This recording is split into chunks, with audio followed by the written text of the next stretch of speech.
Guys, welcome back to the Mr. Jeff channel. Boy, do we got a new video for you tonight. Thank you for joining. If this is your first time here, I'm Mr. Jeff. I welcome you to subscribe to the channel where we do mushroom chemistry videos, mushroom ecology videos, all sorts of mushroom content. So let's get right into this. Last week we touched on Phellinus robineae, aka the crack cat polypore. We're going to explore a lot of the chemical compounds in that mushroom or in that genus, because the compounds here have been studied more or less in other Phellinus species like Phellinus linteus, which is an Asian variety of Phellinus, not too far from the robineae species we have in Pennsylvania. Very similar. But man, there's basically two classes of compounds, and I have videos talking about polyphenolic compounds.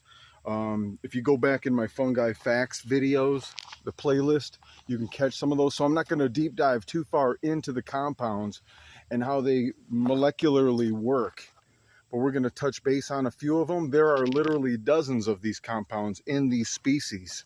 I'm only showing a few, but let's check these out. So we've got Phellinus B, this nasty giant looking polyphenol. Remember, the phenolic compound, you'll find phenol in the molecule, and that's this benzene ring with this hydroxyl group on the side. So we have one there's your poly. So this is a polyphenol, and this one is as well. This is known as hyphalomine B. It actually kind of has hyphaloma in the name of it. Probably where they first derived that first discovered this compound was in a hyphaloma species, most likely, due to the name. But hyphalomine B, there's actually dozens of these hyphalomines, this class of polyphenols. There are dozens of these phyllobombins. And that's just two different classes of compounds. There's other classes of compounds found in these Phellinus species that I'm not even touching on, because polyphenols, and I can say this about all of the polyphenols that they're discovering, they all are categorically anti-tumoral by their nature, and I list that on here. They are cytotoxic to cancer cells in different fashions. Some of them prevent the growth, the spread. It prevents angiogenesis, or the creation of blood vessels for the tumors themselves.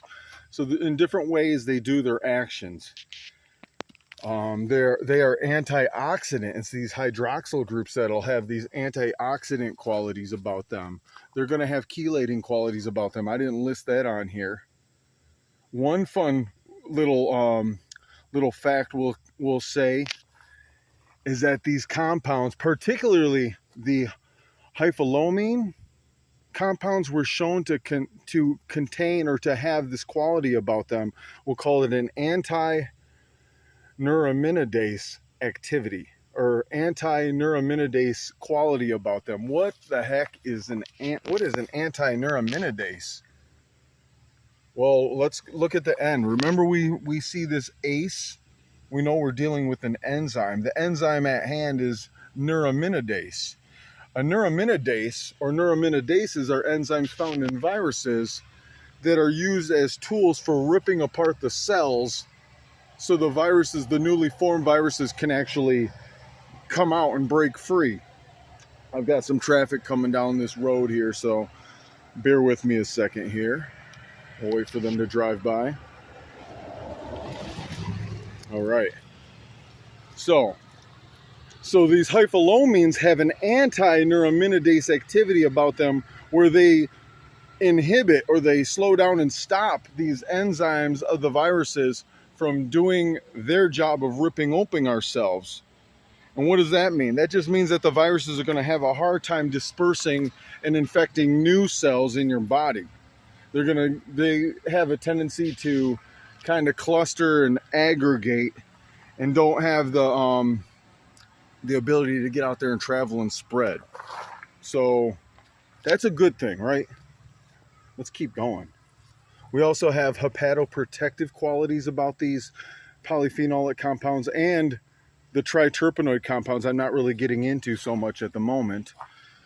That just means it's protecting the liver. Hepatos referring to liver. Hypoglycemic, hypolipidemic effects. Hypo meaning low. Glycemic referring to sugar. Lipidemic referring to fatty acids. So we have both a hypo or a low sugar, low fatty acid effect from these polyphenols too. And that's a good thing too, unless you're hypoglycemic, right? But having these qualities about this is going to help you, or help our bodies, if we consume these compounds, from developing type 2 diabetes, we'll say. Now remember, I'm not a doctor. I'm not giving any medical advice here. I'm showing, or I'm just sharing with you what I've read that has been clinical research on these compounds, both in vitro and in vivo, many times in rat models. So we do have anecdotal evidence that these things work, because this has been a part of ancient Chinese medicine for millennia. So anyway, we're kind of bringing the old wisdom to the new here and kind of bringing it all together for y'all. I get fascinated by this chemistry stuff. Oh, before I hit the road and show you the actual mushrooms though, check out this molecule. This is mostly just, I'm just showing off this cool little triterpenoid. You don't see this often in these molecules here, this triangle shape, but when you have these points, and I don't think I've ever mentioned it on my video, where I have these points or places where there's nothing indicated, not really anything said, just know there's a carbon there in these spots. And at the end, at the junctions here, there's carbon needs it shares 4 electrons, and it's going to do it with hydrogens where it's not written out. So this is a methyl group here, up here, here. This is a CH2 basically, with the other bonds to these other carbons here. And then you've got this hydrogen here. So you've got 1 bond, 2, 3, 4. That one's taken care of. But this has 2 hydrogens not written. This has 3. This has 3 hydrogens. So you don't write all the hydrogens. But that's some chemistry stuff. Don't really need to worry about. I'm just showing you that it's not willy-nilly. We don't just write these in any old form or fashion to look cool, even though this does look pretty cool. And they position themselves in a way where the repulsive and attractive forces are balanced. They find balance naturally, and that's what you're looking at here, is just a diagram showing the balance of how these forces do their thing. But hey, this ain't a chemistry class, right? We got phelylane. There's phelidine. There's a few of these fellas, we'll say, that are in these triterpenoid classes. Triterpenoids, by the way, generally can affect things like hormones too. I didn't even list that on the side of the truck, but you can get a hormone upregulation, downregulation, different things like that. Speaking of up and down regulation, I didn't even mention about this, but the antioxidant, anti-inflammatory qualities of these compounds too. When I say anti-inflammatory, inflammation is basically what causes our bodies to break down and die. It's through inflammation. That's aging. And you have these proteins in your cells known as cytokines, and they're such a loose category that I'm not getting all into it right now. But you have pro-inflammatory cytokines that their job is to create inflammation. And many of these compounds found in the Phellinus genus, they upregulate. Oh man, I have this backward. We're gonna have to flip this around. I'm doing this live right now. So it's actually, it upregulates the anti-inflammatory cytokines and it downregulates the pro-inflammatory cytokines that need to be flipped. And if I'm going to drive around the middle of nowhere, PA, letting everybody know about the wonders of mushrooms, I better have my words right on the side of my truck. So I got to fix that here. So let's fix that. Good now? Upregulation of anti-inflammatory cytokines and downregulation of the pro-inflammatory cytokines. That's what we're talking about. That's anti-aging, anti-inflammation, guys. Hey, let's go check out these trees now and look at a little more of the ecology, including, wait till I show you the Phellinus condominiums. Let's check these out, guys. This is our Phellinus robineae condominium. Phellinus robineae, which causes heart rot, actually creates habitats for critters inside these old tree trunks. And look at this. This might be the smallest Phellinus mushroom I've ever seen on a tree. Look at that thing. It's like just starting out, all crusty cap, but there ain't really much for any pores showing. Let's look at the other side, see what else we've got. I don't know if there's any more on this tree actually, but we've got more trees to look at. Let's catch some more footage, guys. Now here, we've got a decent one up there, and you can see the heart rot from the Phellinus basically just hollows these out, turning them into widowmakers.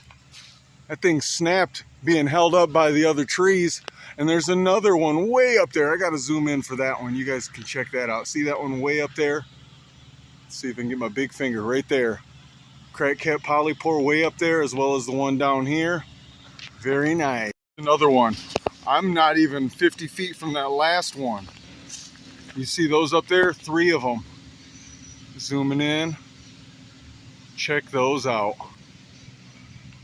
Those are beautiful too. And there's another one right here on the ground. This one sprouted after this thing was brought to the ground. And you can see the heart rot, what it looks like. Both fungal and bugs crawling in there. You've got the locust borer. Check out the last video, right? What else? Any other ones? Did I catch? Oh yeah, we just saw the ones up there. Let's keep going. Another Phellinus condominium. You can see all the little apartments going up the side. And at the top, there's actually a mushroom way up there. See that one? Very cool. We got the sun right behind this tree, so it's going to be hard to get a good shot of this one. But there's a little tiny one right up there. Crack cap polypore, baby. I'm actually about a quarter mile up the road from these last mushrooms. And see these ones growing here. Can you see that one right there? And we'll go up. Yup. All along the same road here. It could very well be the same genetics, just sprouting off of trees that started as suckers off of a mother tree. And I'm keeping the camera rolling because there's some more big ones up here. Here, let me pull up close.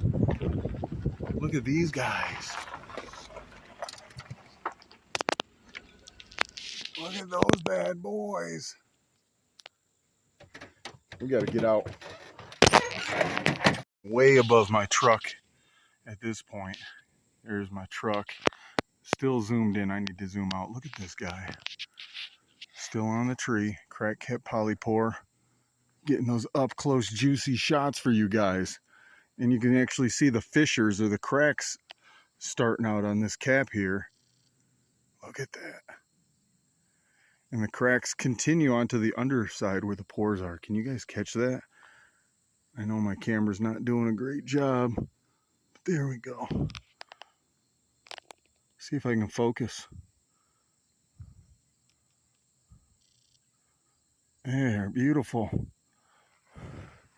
Crack cap polypore, Phellinus robineae. Phellinus, a well-known medicinal genus of mushrooms. And look at that beast. I'm not done yet, guys. We got another big one here. Huge. Man, that is beautiful.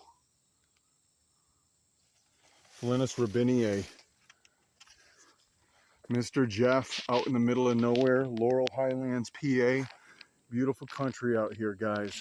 Thank you for watching this video, staying to the end. And if you're watching now as the premiere is rolling, stay after for my live after party chat where we talk about the video and you guys can shoot some questions at me and even ideas for future topics on my Monday Night Mushrooms videos, guys. This is Mr. Jeff once again, and until next time, peace.